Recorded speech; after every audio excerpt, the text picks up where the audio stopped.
Hello friends, I hope you all are fine. Welcome back to my channel.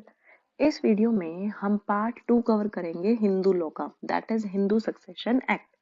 ठीक है, फिर इसके बाद पार्ट 3 आएगा जो हिंदू लॉ के बाकी हमारे एक्ट है माइनॉरिटी एडॉप्शन वाला, उसमें हम वो एमसीक्यूज कवर करेंगे। तो बिना टाइम वेस्ट करे शुरू करते हैं।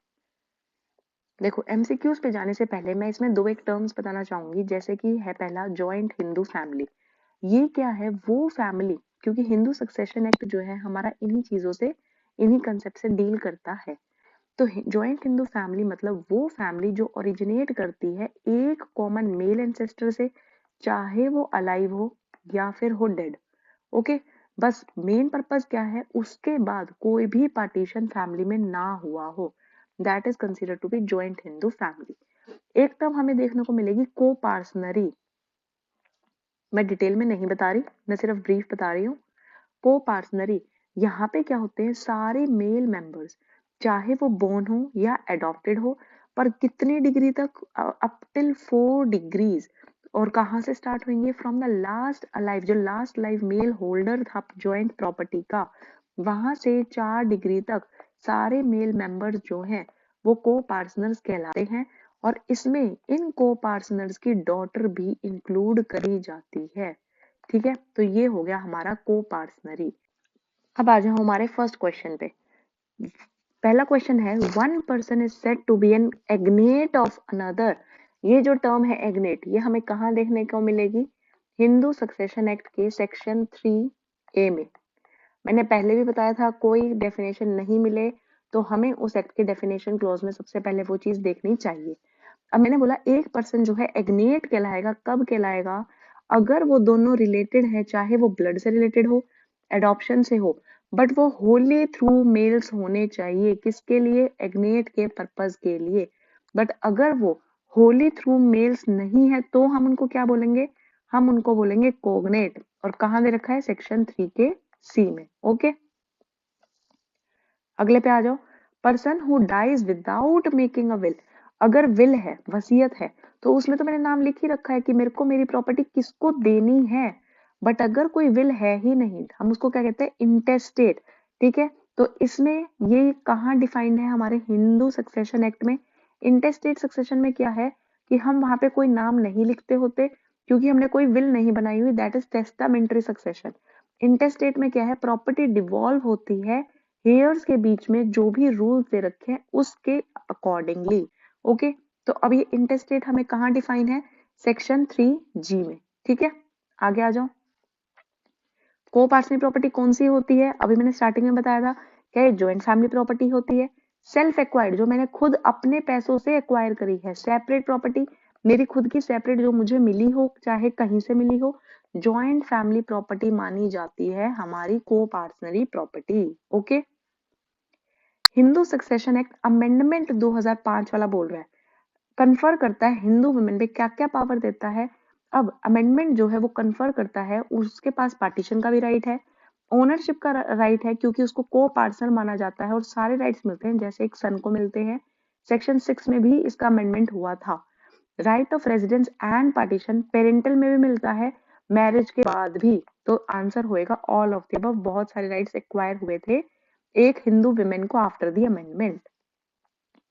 ये भी वही, अमेंडमेंट के बाद डॉटर जो है को पार्टनर की ज्वाइंट हिंदू फैमिली में जो गवर्न है मिताक्षरा लॉ से, वो भी को पार्टनर बन जाती है, बर्थ से बन जाती है। सेक्शन 6 में ये लाइन लिखी हुई है कि वो बर्थ से जो है को पार्टनर मानी जाएगी, खुद के राइट के लिए सेम मैनर में जैसे एक सन को भी माना जाता है। ओके,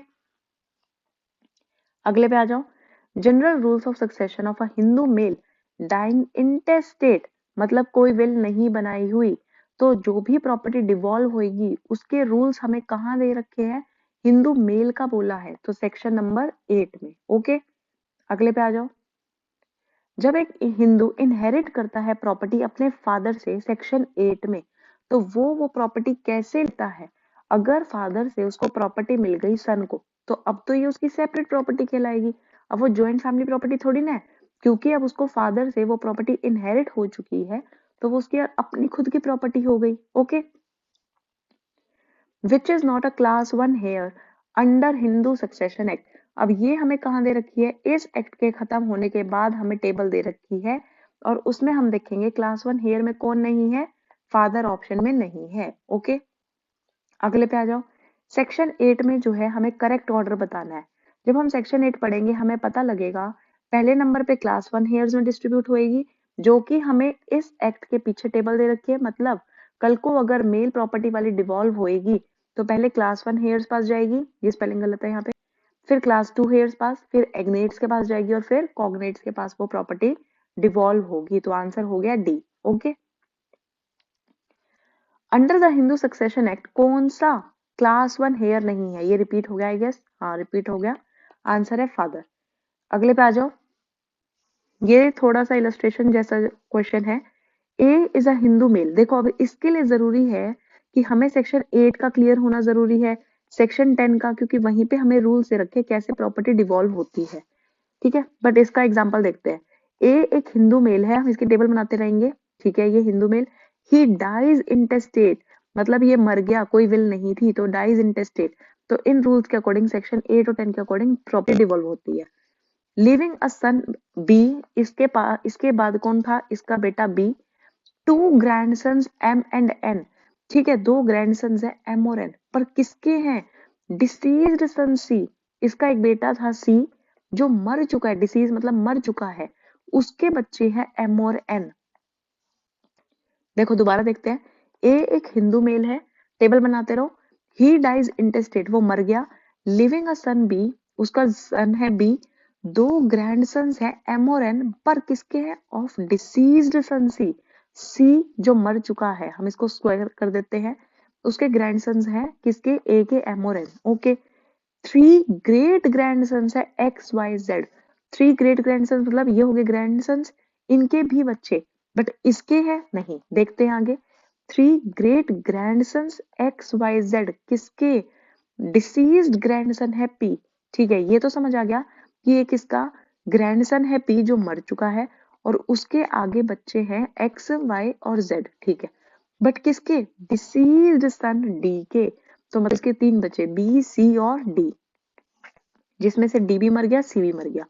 इसका ग्रैंडसन है पी, पी जो मर चुका है, इसका ग्रेट ग्रैंडसन, ए का ग्रैंडसन था पी जो मर चुका, ग्रेट ग्रैंडसन ए का है एक्स वाई एंड जेड। ठीक है, अब हमें शेयर बताना है एम और एक्स का, हमें शेयर बताना है एम का और एक्स का। ठीक है, अभी देख लेते हैं। प्रॉपर्टी हम मान के चलते हैं एक, अब ये एक प्रॉपर्टी है, तीनों बच्चों में डिवाइड होगी, मतलब तीन शेयर होंगे, दैट इज 1/3, 1/3 एंड 1/3। दूसरा पेन ले लेती हूँ मैं, 1/3, 1/3 एंड 1/3। ओके, अब मैंने बोला जो सी की प्रॉपर्टी है, अब ये तो नहीं है, ये तो मर चुका है, इसकी प्रॉपर्टी डिवॉल्व होगी इसके बच्चों में, तो ये दो में डिवॉल्व हो जाएगी, तो 1/3 था इसका शेयर, तो 1/3 को अब हम किससे डिवाइड कर देंगे, दो में, क्योंकि एम और एन में मेरे को डिवाइड करना है। देखो मैं बिल्कुल बेसिक से बता रही हूँ ताकि इजिली अगर क्वेश्चन ऐसा आए तो हम एमसीक्यू सॉल्व कर सके। ठीक है, अब मैंने बोला 1/3 ये प्रॉपर्टी थी सी की, दोनों बच्चों में गई, तो ये हो गया 1/6, इसका मतलब एम में गई 1/6, एन में गई 1/6। ठीक है, अब डी का शेयर था 1/3, पी को एज इट इज मिला 1/3, पर पी तो मर चुका है, तो पी का शेयर अब कहाँ गया, इन तीनों बच्चों में एक्स वाई और जेड, इसका मतलब 1/3 को अब हम डिवाइड कर देंगे कितनों में, तीन में, तो ये हो गया हमारा आंसर 1/9। इसका मतलब एक्स का शेयर 1/9, वाई का 1/9 एंड जेड का 1/9। इसने बोला है हमें एम का बताओ और एक्स का बताओ, एम का है 1/6, एक्स का है 1/9, 1/6 1/9, आंसर हो गया हमारा बी। ओके, इजी था ये, बट ठीक है हम धीरे धीरे सीख जाएंगे सॉल्व करना, अभी एक साथ तो नहीं आएगा ना सबको, क्योंकि थोड़ा सा कंसेप्ट वाला आ जाता है, क्योंकि जिसके सेक्शन 8 से 10 11 ये सब क्लियर होंगे ना, वो ये आसानी से सॉल्व कर लेगा, बट इस पेपर के लिए ठीक है जैसे मैं समझा रही हूँ आप वैसे ही समझ लो। अगले पे आ जाओ, a a Hindu dies intestate living behind two sons, a Hindu dies, table बनाते रहो, मर गया ये, दो सन्स है S1 S2, एक डॉटर है डी, एंड विडो, इसकी वाइफ क्योंकि विडो हो गई, अब इसकी प्रॉपर्टी किस में डिवॉल्व होगी, सब में, इन सबको मिलेगी प्रॉपर्टी, तो सन्स डॉटर एंड विडो सबको मिलेगी प्रॉपर्टी। और ये हमें कैसे पता लगता है, जब हम सेक्शंस जो रूल्स दे रखे हैं 8 से 11 तक, हम तब जब उनको पढ़ते हैं हमें तब पता लगता है। और क्लास 1 हेयर, क्लास 2 हेयर, ये सब उसमें दे रखे हैं। ठीक है, अगले पे आ जाओ। अब मैंने बोला अ हिंदू डाइज इंटेस्टेट, ठीक है भाई, ए मर गया, लिविंग 2 सन्स 3 डॉटर्स, 2 सन S1 S2, 3 daughter D1 D2 D3। Okay, 2 window, इसकी 2 वाइफ W1 W2। ठीक है, 3 ग्रैंड डॉटर्स, 3 ग्रैंड डॉटर्स है प्री डिसीज्ड सन से, एक बेटा मर चुका है उससे, बाय प्री डिसीज्ड सन। ठीक है, प्री डिसीज सन मान लेते हैं हम यहाँ पे S3। कितनी ग्रैंड डॉटर्स है? 3। तो ये मैंने 3 ग्रैंड डॉटर्स मान ली, X Y और Z। हमें बताना है इनका शेयर, किसका शेयर? X का, Y का, Z का। ठीक है, बता देते हैं। देखो, सबसे पहली बात तो ये जो डिस्ट्रीब्यूशन है हम कहाँ से देखते हैं? सेक्शन 10 से। वहां पे जब हम रूल फर्स्ट पढ़ते हैं, रूल फर्स्ट पढ़ने के बाद हमें पता लगता है कि जो भी विडोज हैं उनको एक ही शेयर मिलता है। देखो, सेक्शन 10 का रूल 1 निकाल लो। एक सेकंड मैं भी निकालती हूँ। सेक्शन 10 का रूल 1 हमारा बोल रहा है द इंटेस्टेट विडो, और अगर एक से ज्यादा विडोज हैं तो सारी विडोज को एक ही शेयर मिलेगा। इसका मतलब हम इन दोनों को W1 और W2 को काउंट करेंगे एक। अब देखते हैं, एक शेयर इनका, दूसरा, तीसरा, चौथा, पांचवा, छठा, सातवां। इसका मतलब जो एक ही प्रॉपर्टी थी, कितने उसके हिस्से होंगे? 7 हिस्से होंगे। तो ये हो गया इसका 1/7, 1/7, 1/7 एंड सो ऑन, इनका हो गया 1/7। दोबारा बताती हूँ 1/7 हमने कैसे किया। मैंने बोला ए बंदा था हिंदू, वो जब मरा उसके पीछे उसके 2 सन थे, 3 डॉटर थी, S1 S2 D1 D2 D3। 2 widows थी, ठीक है। एक सन था जो मर चुका, बट ग्रैंड डॉटर्स थी इसकी 3, XYZ। अब मैंने बोला एज पर सेक्शन 10 रूल 1 कह रहा है अगर 2 विडोज हैं तो उनको एक ही शेयर मिलेगा। मतलब हम इन दोनों को काउंट करेंगे एज अ 1 पर्सन। ठीक है, तो एक शेयर इसका, सेकेंड इसका, थर्ड इसका, फोर्थ इसका, फिफ्थ, एक मिनट, सेकेंड इसका, थर्ड इसका, फोर्थ, फिफ्थ, सिक्स्थ, सेवेंथ, इसका मतलब 7 शेयर हो गए प्रॉपर्टी के। ठीक है, अब जब 1/s हो गया इस सन का जो मर चुका है, हमसे शेयर पूछा है तीनों डॉटर्स का, मतलब XYZ।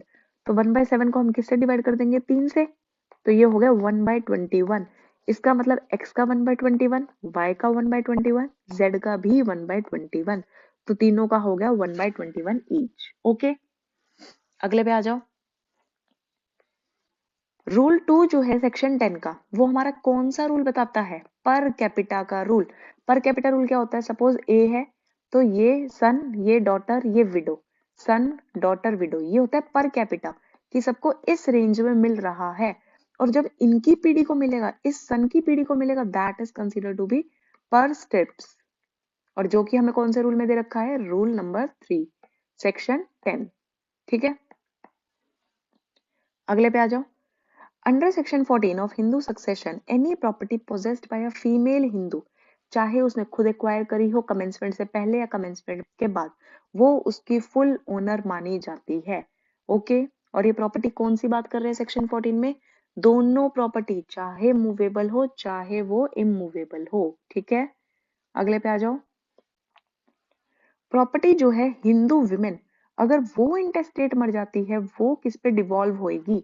ये हमें दे रखा है। जैसे हिंदू मेल का हमें सेक्शन 8 में बता रखा था, सेक्शन 10 में भी बता रखे थे, सिमिलरली हिंदू विमेन का हमें बता रखा है सेक्शन 15 में।